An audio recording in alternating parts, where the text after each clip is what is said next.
Hi everybody, I'm Dr. Tim Brown, and this is PharmCast for the community. Every month we bring in special people to discuss topics that impact your lives and the way pharmacist and the pharmacy practice model helps our community every day, keeping us healthy. Next month is Men's Health Month, and I have Drs. Coburn and Young joining us. They're going to talk about preventive health for us gentlemen and how we can stay safe and healthy as we age. And trust me everybody, we are aging every day. But before we get to November, this month is actually Pharmacy Advocacy Month, and what better person to bring on board than the Dean of the University of Georgia's College of Pharmacy. I want to welcome in Dr. Kelly Smith. Hi, Dr. Smith. How are you? I'm doing well. Glad to be here on PharmCast for the community. Thanks for coming in. As I mentioned, this month is Pharmacy Advocacy, and that's a really big word, but basically it talks about how pharmacists are working together to advocate good health of our community. And I couldn't think of a better person than to have on. Wow. Thanks for the endorsement. No problem. Now, you joined University of Georgia College of Pharmacy when? Well, it kind of is a long story. So if you think about it, I joined way back in the late 80s as a student. So you're a graduate of this program. Believe it or not, I am. But I'm proud to be back home since 2018 as dean and faculty member in the College of Pharmacy. So when you were looking at coming to this position, where were you prior to Georgia? How did I spend all my time before I came back home? Obviously, you had a career before. Yes, very true. So after I graduated here at UGA, I did residency training in drug information down in Jacksonville, Florida. Okay. And I headed up north to Lexington, Kentucky.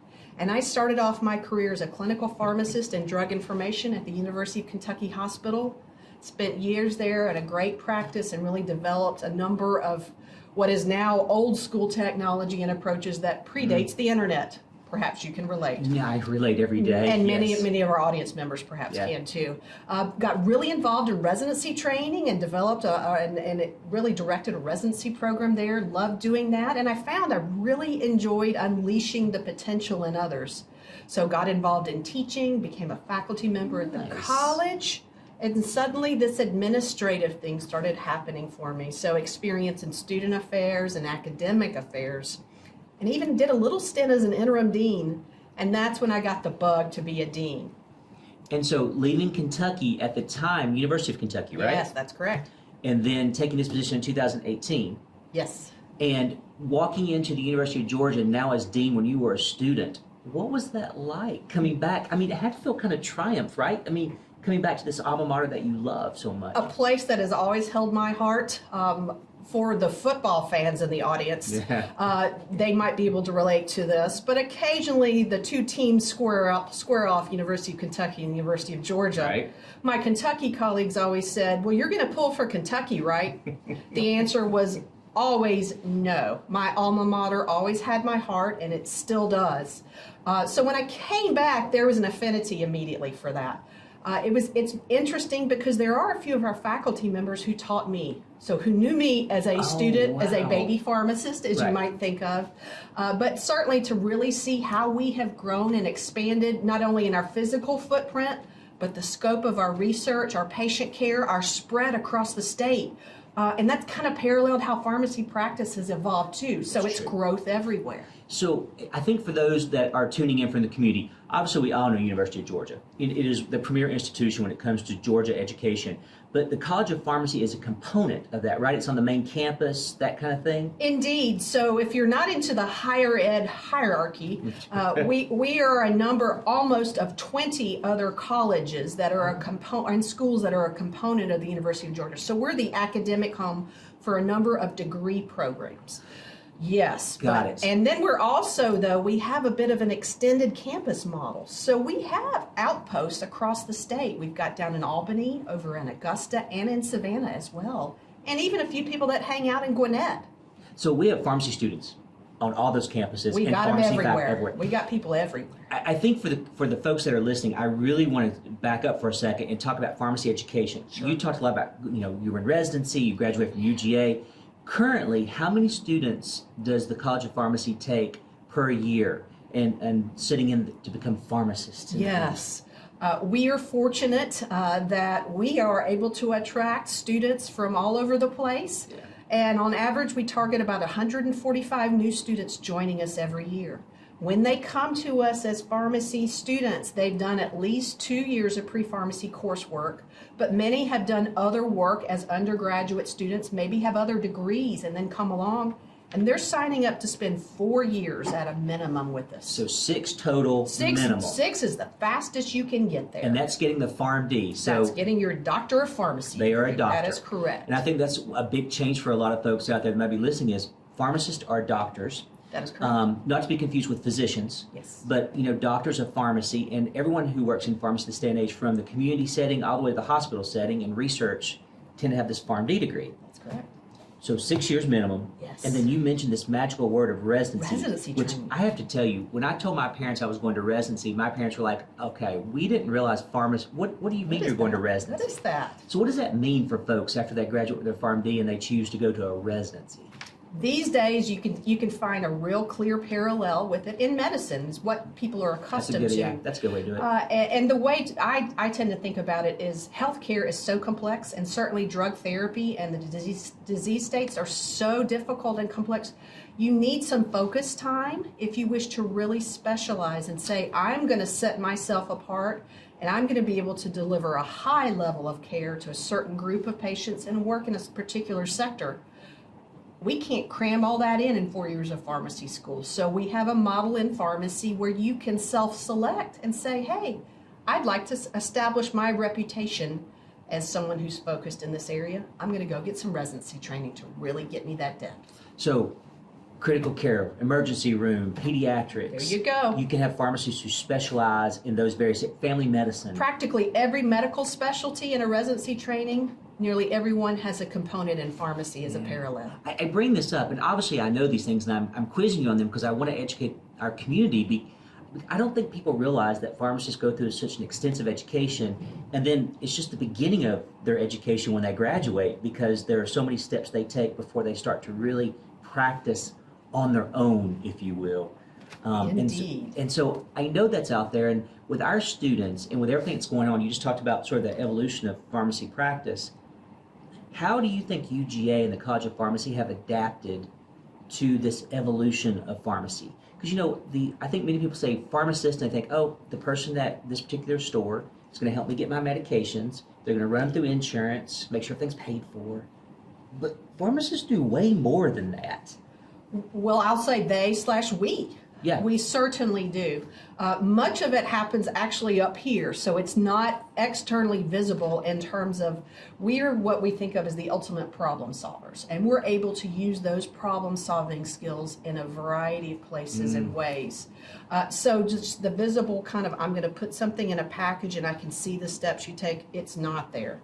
Really what it is we are using real strong scientific concepts, known facts, and we're applying that to our patients who don't read like a textbook because they have multiple disease states. They may have multiple concerns that they need help with. They have differing ages. Their bodies are able to process medications in different rates and times. Physicians are incredible diagnosticians. Nurses and nurse practitioners also are helpful in that domain and providing sometimes some tremendous great bedside care as well as some other screening. But the pharmacists are the ones who have this expertise with all the thousands and approaching now maybe 1 million different drug combinations and considerations. We're the ones that are helping do that. Sometimes, though, we're the closest person to a patient to be able to do that. Yeah, access. Access is tremendous. We hear stats all the time in terms of maybe 80 to 90% of Americans live within 5 miles of a pharmacy. Yeah. I heard a term this morning. I was watching a news program, and they talked about healthcare deserts. Yeah. And that many times there aren't necessarily physicians or nurse practitioners around, that one of the closest folks they can come in contact with is a pharmacist, because there tends to be a pharmacy in most areas, in most geographical, kind of towns and counties. It's important that we're training students to act independently. And you made a good point. We hear physicians tell us what's wrong, and many times pharmacists are the ones going, all right, now we know what's wrong. Here are some of the ways that we know that medications can help with those particular problems or issues. I'm amazed when I talk to the new generation about their career goals. How at UGA are we preparing students to answer the call of the community to be better at healthcare, like access and those kinds of things? How are we doing that within the teaching setting? Indeed. So what we have to do is to truly make sure that our pharmacy students understand how the payment aspect of healthcare is derived. Typically, it's been a black box. People don't understand it, whether you're a healthcare professional or not. So we're making sure that our students are always thinking about healthcare considerations, the cost of the medication, how to really customize the right dosage form, the right strength of that drug. There may be unique compounding skills where here again it's like curating someone's exact or making a special recipe for someone's exact medical needs. So how to do so when they can't find something on the shelf? Well, that's certainly a segment and a focus of pharmacy practice. But also what we're doing is allowing our students to be that person who is working in teams, working alongside those physicians, working alongside those nurses, but even having their own clinical practice. We have pharmacists daily who now have appointment systems where patients say, I'm going to come see you in a month because you're going to help me. I'm a very difficult to control patient when it comes to my diabetes. My sugars are very difficult to manage. I need some help with my dietary therapy as well too. And typically the pharmacist is the person who has the ability to kind of deal with the complexity. Yes. And let's admit it, you can do this with me too. We love details. We do. Thrive in the details. Pharmacists love details, guys. If you don't trust us on this, they love details. You bring up a good point. So educationally, we're not sitting in classrooms going, all right, here's this drug, here's what it does. We're actually saying, here's the drug, here's what it does, but here's how it impacts patients, like people. It's not about the drug. It's not about the thing in a box or a bottle. Yeah. Absolutely. And so, but also not only to make that decision on the front end, but how we continue to follow along with our patients, make sure they're responding well if they have challenges getting their medications. And then making sure groups of patients do well, how we can ensure the health of large populations and panels of patients. So we have pharmacists more on the quality control side, if you want to think about it from a non-pharmacy perspective. So it sounds, and I know this, and I'm reiterating something that I believe in. There are pharmacists everywhere, Yes. On every team. And you bring this up. I think also that UGA, how are we teaching our students to be a team member? Because, I don't think you work in a bubble, even if you are in that healthcare desert. With communication and Zoom and virtual connect, you can work with other healthcare providers. They may not just be standing right beside you anymore. Indeed. So how are we training our students to be that team member? Well, this is something that is quite different from when I was a student and how I was trained, and perhaps you as well. Yeah. We truly recognize healthcare is a team sport. So our students are learning alongside our healthcare colleagues, our medical student colleagues, our nursing student colleagues, our physician student colleagues, social workers, all these people that come together that provide great care to patients. Our students have to know what it's like to work with them, but also to use telephonic measures or video conferencing measures. Telehealth is the way to go, but it's still not operating on an island. No. So our students are getting together and learning the dynamics of how do I communicate and what's the difference in my practice and yours and how we can use each other's expertise collectively. So we do have an excellent faculty member. You may know him. His name is Dr. Tim Brown. You might be familiar with him. I hope you are. And this faculty member is the one who really makes the magic happen in terms of convening these groups to work through some really common scenarios that future healthcare professionals will have to deal with and can't solve it by themselves. I appreciate that. I say to myself, self every day. Interprofessional to me, which is what this is called, what Dean Smith is talking about. We're talking about playing nice with other professions because the patient gets better care. Indeed. At the end of the day. One thing about UGA and the College of Pharmacy, it's ranked highly as a college of pharmacy in the nation, correct? That is correct. We are aim to always do well. I know the ranking has changed. I'm not even familiar where our ranking is now. Our latest ranking, it comes out every several years, is we are at 24. And how many pharmacy schools are in the country? There are more than 140. So we continue to rise in the rankings and we continue to aim to do so. But more importantly, it's not about the numbers. It's about the quality of the experience we have for our students and the excellent faculty. We've got people who are out there creating information. They are world-leading experts. Who better to engage our future pharmacists in understanding these unique needs. And recall, what you learned in pharmacy school and what I learned in pharmacy school will change over the course of someone's 40 years or plus of a career. I think just discussing, and I just did a presentation to some physicians over the weekend talking about the number of drugs approved by the FDA, which is the Food and Drug Administration, guys, which tells us how to use it and everything. I was astounded by the number of drugs that were just approved in this past year. And people ask me all the time, how do pharmacists remember all those things? And I think educationally, we're not teaching people to memorize drugs. We're teaching them how to be learners throughout their entire career. Is that a fair assessment? That's more than fair. I can tell you that historically, as I've worked with students, I try to speak in student-friendly language sometimes, so hashtags can be something that they certainly understand. And so my hashtag for them is always be learning.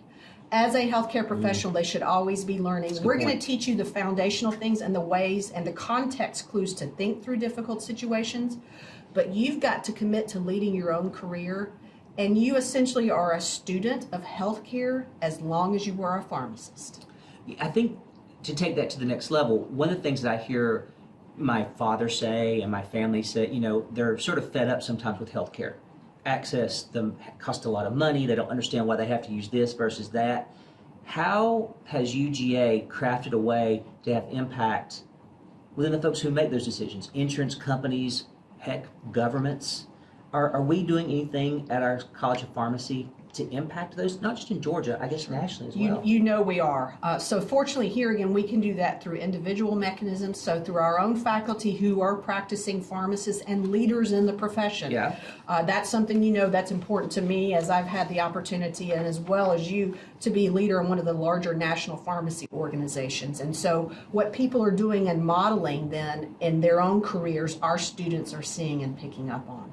So we are actively engaging them and out there actually influencing those who are making policy. So role modeling, so the students can see. This is what we do. So we show them here again, it's not then you graduate and you're done, you're out there. You are the experts, so you let then those who create laws, who create regulations know what pharmacists need, but more importantly, what the patients need and how we are providing that solution. So when you see pharmacy students heading over to Atlanta for Day at the Dome, they are literally Day at the Dome. That's what it's called, really? It's called Day at the Dome. That's awesome. Heading to the Capitol and working then and meeting their legislators, getting them comfortable understanding that dynamic because they are citizens. So they go and meet the state senators and representatives. They do when they're in session. In session, and talk to them about important issues in practice. And they also do things to show them why pharmacists are important. So doing health screenings, checking their blood sugar, blood glucose. If we were to head over at this time of year, we would say, hey, would you like your flu shot? Right. Those sorts of things to help them continue to understand that pharmacists are much more than pills and bottles.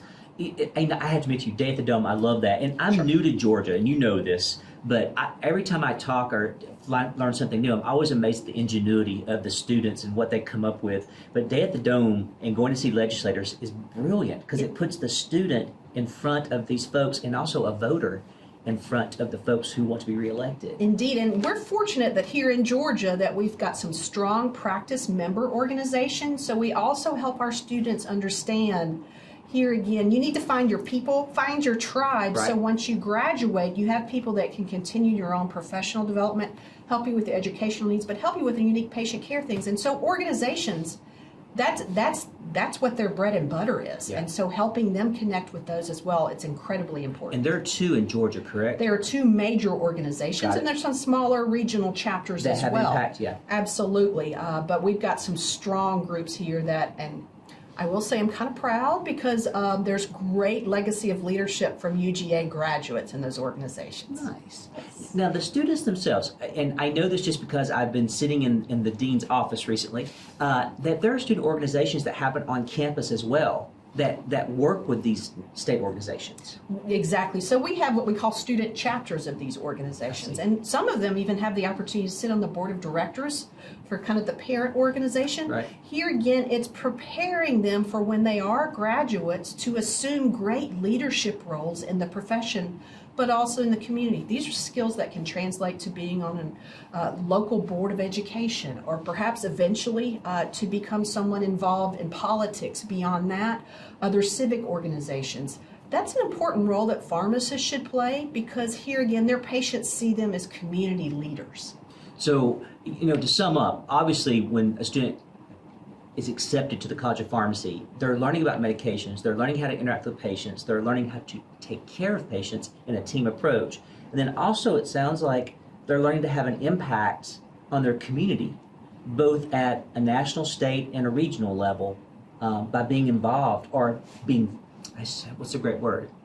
Pushed a little bit to say this is a part of your responsibility as a healthcare professional. Absolutely. And as pharmacists, we even take an oath. I know many people are familiar with the Hippocratic Oath, but pharmacists take an oath upon graduation, and we commit to all these elements of patient care, but also being involved and being seen as a leader outside of our walls too. So as we adapt and move forward, it's obvious pharmacists are going to have a role in this multi-layered healthcare system. I mean, everything we've been through in the last 2 years alone shows the pharmacist out there. How do you see UGA's College of Pharmacy moving and adapting to meet this change? You talked a little bit about telephonic earlier, but I'll argue telemedicine, telepharmacy is really growing right now. How are we changing or adapting our curriculum so we're making sure we're teaching students how to practice 5, 10, 20 years from now? Well, we're fortunate, number one, because the students are pushing us as faculty members. They are demanding things that they see in their everyday life and asking, why is pharmacy not that way? Well, it is, and it's growing that way. So just as we're accustomed to pulling out a phone and doing a number of things there, our students are learning how to do that. We're preparing them how to use these tools in their patient care. So that, yes, there may be times where they actually have a patient visit and they're using an app to do so. And so we've been fortunate to have some great ingenuity in our faculty who instantly engaged in telehealth and simulating that very first semester when the world was encountering the pandemic. Yeah. When we couldn't be face-to-face, we were pushed to that. But that also shows you education was pushed that way, but healthcare was pushed that way. Very much. Also understanding, though, automation and how we can use technology to take care of some of the other tasks that pharmacists have been doing. So sometimes putting the right pills in the right bottles, as you may think of, so that we can spend more time actually interacting with our patients. And doing so. It's so interesting you bring that up because I read an article this morning, and obviously I've been reading a lot, guys, lately. But Walgreens is discussing adding physicians' offices to their stores. Absolutely. So there's a partnership where you have the physician that says, okay, this is what we think is going on, but it's almost like a one-stop shop in healthcare. And it sounds like that wave of the future will be much more of a team approach in the community setting as well. I think a lot of us think about this in hospitals and health systems. But this is a new approach. It's this idea of a healthcare hub. Yeah. The pharmacy, there's so many of these places that exist that don't require right now an appointment to even walk in the door. Yeah. So we are a gateway to healthcare. What better way to situate people together and to be able to consult directly? I envision a day when then also patients are able to transmit data because they're wearing some sort of digital device that monitors a number of elements of drug therapy. We're able to interpret that information and adjust their therapy with them. Without seeing them in person. Without seeing them in person. And to also have this profile, genetic basis of how they may respond to therapy, and we make adjustments based upon Dr. Tim Brown's unique needs versus how mine might be different and how my body responds differently to medications. So, and I think that's what I was getting at earlier. When we're teaching the students these days, those are the kinds of things we're teaching them to be prepared for. Indeed. Is that kind of change in the way we talk to, take care of, and manage people and patients to give them better care. I'm astounded when I talk to our students about what they envision their future looks like, because it pushes me to go, yeah, that's kind of cool. I like that idea. Isn't it? Yeah, I agree. And teaching the students does give you that. But I think the biggest thing for me in the College of Pharmacy is sort of talking to the community to realize that educationally, we're being pushed to change the traditional way of sitting in a classroom and listening to someone talk. It's no longer all about that. It's much more about experiences now, right? It is very much. We are gifted educators. We are gifted communicators because we're very humble, right? Right. Yes, right. indeed. there's not always something magical about me standing in front of you and telling you something. There's much more magic in me giving you the foundations, you kind of trying to figure out the best solution to a problem, but then go and practice it. And what better ways to do so in what we call simulation, where we use colleagues from our community who come in and portray different disease states for our students in different conditions, and students have practice there. But then towards the end of their pharmacy careers in pharmacy school, they have much more intentional, in-depth time in the trenches, out there working alongside pharmacists, pharmacy technicians, physicians, and others, and actually doing the things that they have practiced. In a controlled environment. In a controlled Safe environment. A safe environment. So there's a safety net there. Sure. The patient is not at risk, but the patient gets a young, eager person who's really excited and wants to do a tremendous job for their care. Yeah, I like that a lot. I think I was just talking to someone about vaccines and accessibility to vaccines, and not just COVID. I know that's taken over the media, but flu vaccines, vaccines against shingles. Yes. Those pharmacists are able now to do that because of the advocacy and the pushing of learners to say, we want more responsibility for our community. And now we're seeing pharmacists take the lead when it comes to preventive care like vaccines as well. And it comes from what you're talking about, being out in the public and finding that they're the experts. Indeed, and we can bring the services to the public too. True, that's so true. we're seeing now, and perhaps many of the viewers are noticing that they're what we sometimes call clinics, but pop-up areas where you can go and receive services that maybe you wouldn't normally. So in community centers and other places, we can bring it to you. Again, it's about access to care. And we're teaching our students at the very beginning, as first-year students when they come to pharmacy school, how to administer a vaccine. Because that's a fundamental skill now that everyone should have, and then they continue to be able to build upon that as a gateway to another conversation with patients of, how are you doing otherwise? I can help you prevent this disease state. Let's look at some other things. They're building great relationships there, and the patient develops a lot of trust in them. And also, I think, you talked about Day at the Dome earlier, which I still love that name. But from that, I think legislatively, we found that certain states are allowing pharmacists a lot more evolution in their practice. They're able to order labs, talk about prescriptions with physicians and nurse practitioners and physician assistants. So we're seeing pharmacists grow within healthcare in terms of responsibility. Indeed, these days, certainly in the state of Georgia, you will find a number of pharmacists here again who have, quote, their own patients that they treat. Now, they connect with physicians who they have these collaborative practice agreements with, but essentially the physician says, hey, I've got this patient, I've made a diagnosis. I admittedly don't have a lot of time to deal with their complexity. Can they set up a way to continue to meet with you on a regular basis and make some adjustments? Team approach? And so it's really taking advantage of each person's talents and skills. I like that. And in many hospitals, you're going to see that pharmacists are managing the entire medication panel or decisions for patients because they are the ones right there, and the physicians and the other prescribers and diagnosticians, big word there, at the bedside say, great, because I've got so many other patients I'm working with. I need your experience, your expertise, your laser focus here. I'm thinking to myself, we talked earlier about football games and things like that. It's like everybody has a role on the field. You know it. And the goal is the end zone with, of course, patient care, making them healthy. And the fact I did a sports analogy, I am so proud of you. Kudos to you. That all lines up nicely. You've spent a little time in Georgia. These last 2 years, I have slowly become to realize that football, like pharmacy, is in my blood. It's a universal conversation, It if is. nothing else. Dean Smith, we've talked about a lot. I mean, obviously the topic this month is pharmacy advocacy. Yes. And we've talked a little bit about UGA's College of Pharmacy and the involvement and students that are there. But if we could sum up 3 important points for our community to walk away with from our conversation today, what 3 pearls would you give the folks when it comes to pharmacists and the way we are impacting their care? Well, I would certainly encourage people to remember pharmacists are deeply trained and are truly experts in medication therapy. That means they are partnered and ready to go to help with your healthcare needs. They are among the most accessible healthcare professionals around, so don't assume because they're not out front every time you're in a pharmacy proper that they're not back there doing great things.